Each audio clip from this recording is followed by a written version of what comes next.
Hello friends, Purnima cakes and cooking क्लासेसमध्ये आपलं स्वागत आहे. आज आपण बघणार आहोत भाजके पोहे. त्यासाठी आपल्याला साहित्य लागणार आहे.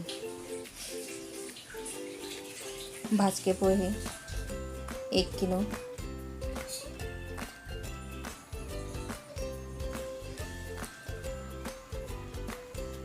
शेंगदाणे 200 ग्रॅम, लाल तिखट 2 टेबलस्पून, हळद 2 टेबलस्पून, आमचूर पावडर 1.5 टेबलस्पून, जिरे 2 टेबलस्पून, हिरवी मिरची आवडीनुसार,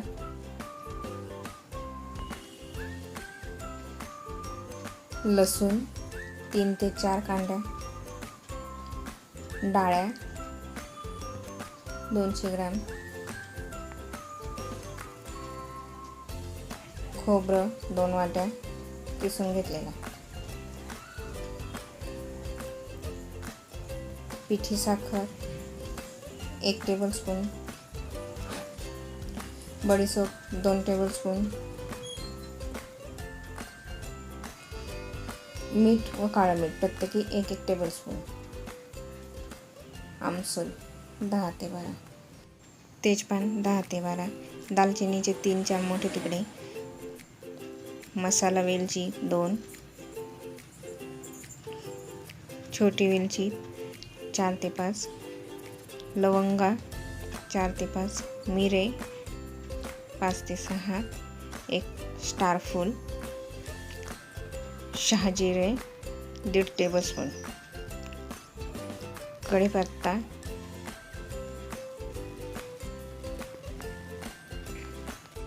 मी आता तुम्हाला जे काही साहित्य सांगितलं आहे हे 1 किलो भाजके पोह्यांचा जेवढा चिवडा होणार त्यासाठी जे साहित्य लागणार त्या प्रमाणात सांगितलेलं आहे. प्रथम आपण गॅसवर कढई ठेवून पोहे भाजून घेऊ आणि हे पोहे भाजत असताना आपण इथे तेलाचा सुद्धा वापर करणार आहोत. पोहे भाजत आल्यानंतर त्यात थोडं तेल टाकून पुन्हा एकदा व्यवस्थित भाजून घ्या.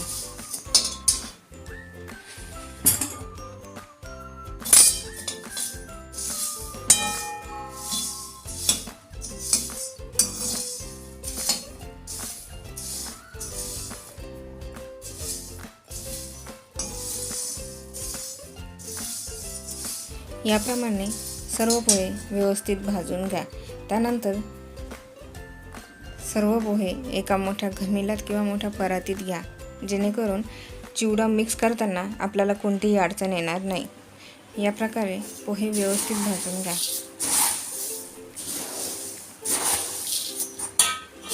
पोह्यांचा कुरकुरीतपणा बघा.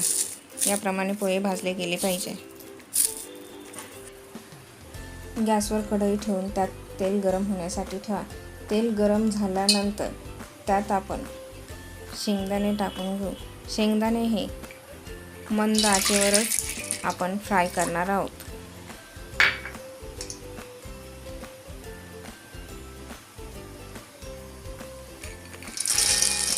मंद आचेवरच आपण शेंगदाणे गोल्डन रंग येईपर्यंत व्यवस्थित तळून घेणार आहोत. मैत्रिणींनो, अजूनपर्यंत तुम्ही माझ्या चॅनलला सबस्क्राईब केलेलं नसेल तर प्रथम माझ्या चॅनलला सबस्क्राईब करा आणि बाजूलाच असलेल्या बेल आयकॉनवर क्लिक करा, जेणेकरून माझ्या येणाऱ्या पुढील नवनवीन व्हिडिओंचे नोटिफिकेशन तुमच्यापर्यंत पोहोचेल.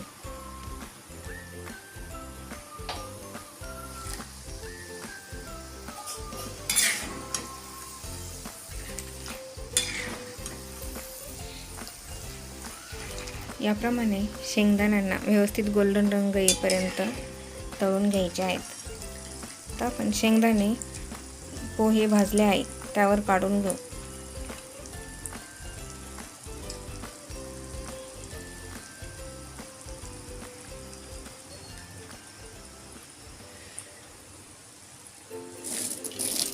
शेंगदाणे व्यवस्थित फ्राय झाल्यानंतर आपण खोबऱ्याचे जे काही स्लाइस तयार केलेले आहेत त्या आता तेलामध्ये फ्राय करून घेणार आहोत. खोबऱ्याचे स्लाईस तळताना सुद्धा आपण गॅस हा मंदच ठेवणार आहोत आणि शेंगदाणे ज्याप्रमाणे आपण गोल्डन रंग येईपर्यंत तळले त्याचप्रमाणे आपण खोबरंसुद्धा गोल्डन रंग येईपर्यंत तळणार आहोत.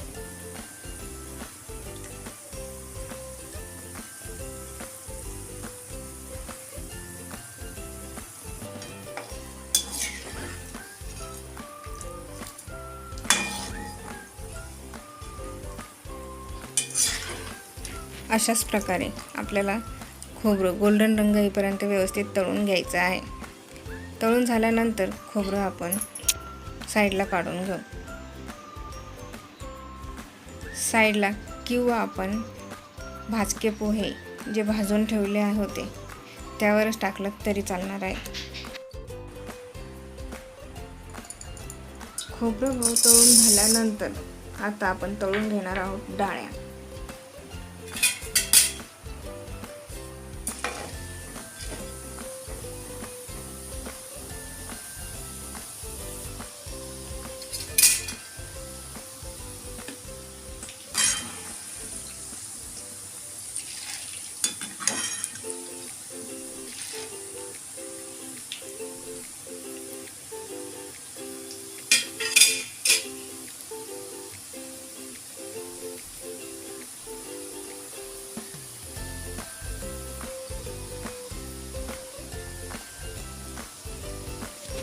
आता डाळ्या व्यवस्थित तळून झाल्यानंतर आता आपण तळणार आहोत कढीपत्ता.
कढीपत्ता व्यवस्थित फ्राय झालेला आहे. त्यानंतर आता आपण कढीपत्ता बाजूला काढून घेऊ.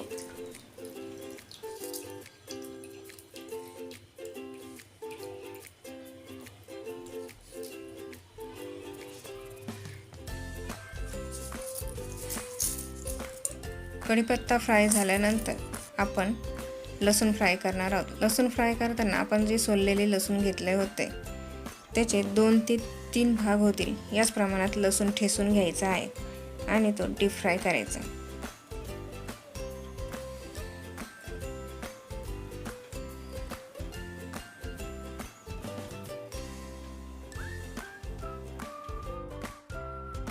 लसूण सुद्धा आपण गोल्डन रंग येईपर्यंत तळणार आहोत, तेही मंद आचेवर.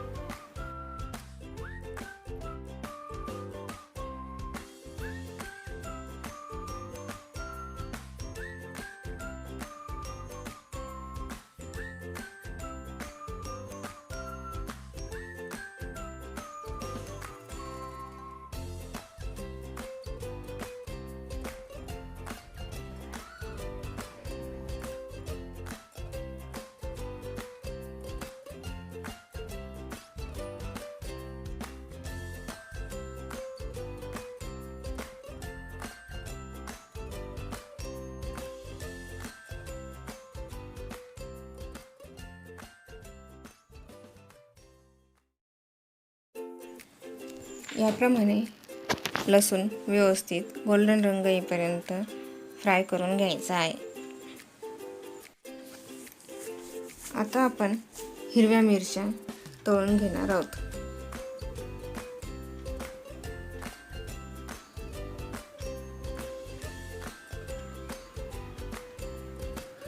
मिरची तळत असताना सुद्धा आपला गॅस हा मंदच असावा.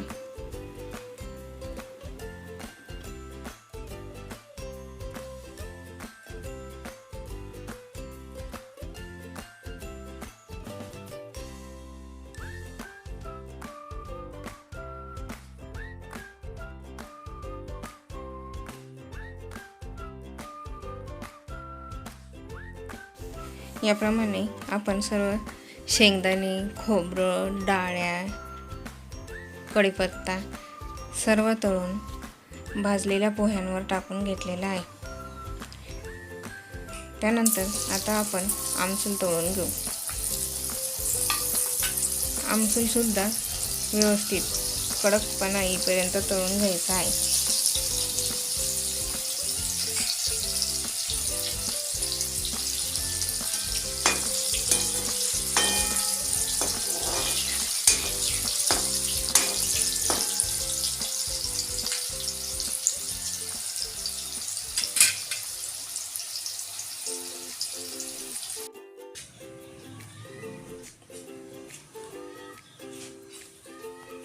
लसूण तळून झाल्यानंतर तो आपण बाजूला प्लेटमध्ये ठेवलेला होता.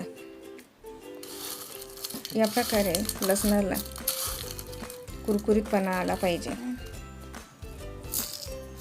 लसूणऐवजी तुम्हाला कांद्याचा वापर करायचा असेल तर या स्टेजला तुम्ही कांदासुद्धा वापरू शकता. लसणाऐवजी 3 ते 4 मोठ्या आकाराचे कांदे कापून घेऊन ते ज्याप्रमाणे आपण लसूण फ्राय केला आहे त्याचप्रमाणे कांदा फ्राय करून या स्टेजला आपण टाकायचं आहे.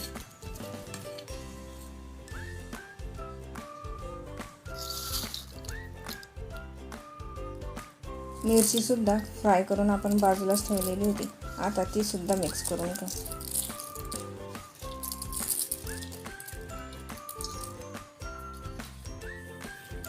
आमसूल सुद्धा व्यवस्थित तळून घेऊन त्याला याप्रमाणे कुरकुरीतपणा आला पाहिजे.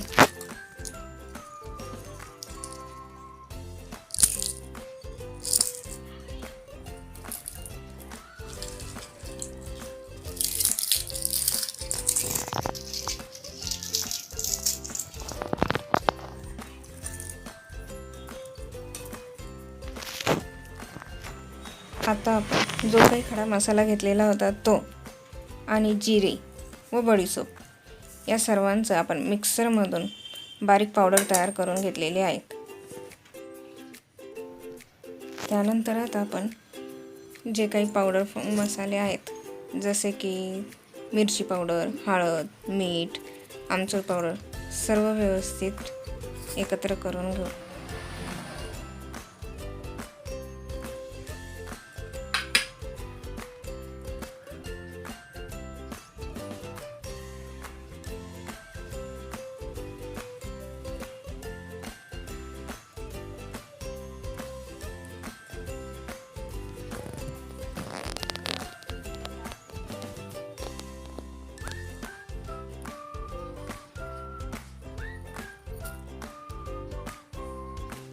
सर्व मसाले व्यवस्थित टाकल्यानंतर त्यावर आपण थोडं तेल गरम करून घेऊ व ते मसाल्यांवर टाकून मसाले व्यवस्थित मिक्स करून घेऊ. तेल टाकल्यामुळे आपला मसाला व्यवस्थित भाजला जातो. मसाला व्यवस्थित भाजलाही जातो आणि पोह्यांना तो व्यवस्थित एकसारखा लागला जातो. मसाला व्यवस्थित मिक्स करून घ्या आणि मसाला मिक्स झाल्यानंतर तो पोह्यांना एकसारखाच लागावा यासाठी दोन्ही हाताने पोहे हलक्याच हाताने एकमेकांना चोळून घ्या. याप्रमाणे मसाला तुम्हाला व्यवस्थित मिक्स करून घ्यायचा आहे.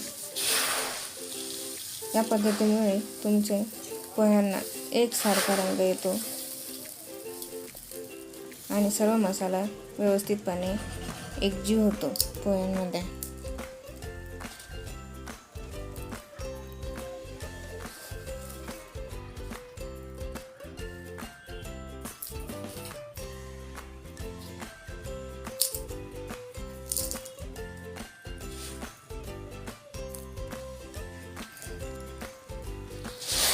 यामध्ये तुम्हाला आवडत असेल तर कोथिंबीर सुद्धा कापून फ्राय करून कुरकुरीत झाल्यानंतर तुम्ही पोह्यांमध्ये मिक्स करू शकता.